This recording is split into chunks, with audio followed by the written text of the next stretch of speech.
झुमका हेरवलू काशी में कनबाली।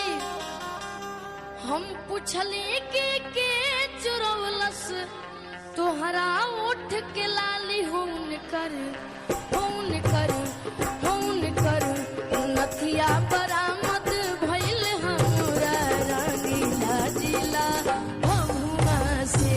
होन कर नथिया बरामद भइल हमरा रंगीला जिला भभुआ से। झुमका में झुमका हेरवलू काशी में कनबाली।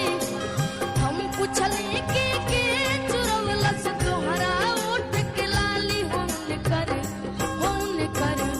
होन कर नथिया बरामद भइल हमरा रंगीला जिला भभुआ से। होन कर नथिया बरामद भइल हमरा रंगीला जिला भभुआ से।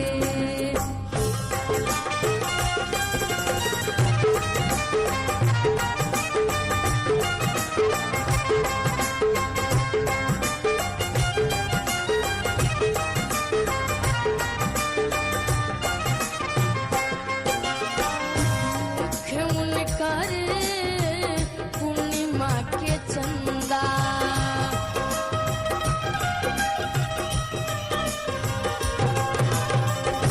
जैसे मनुष्य के गले पड़े फंदा।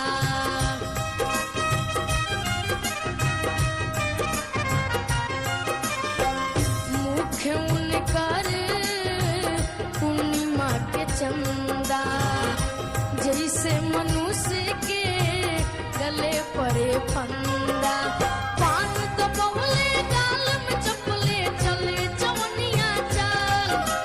भागलपुर शहर में हेरवलू तू 9 लाख हार। होन कर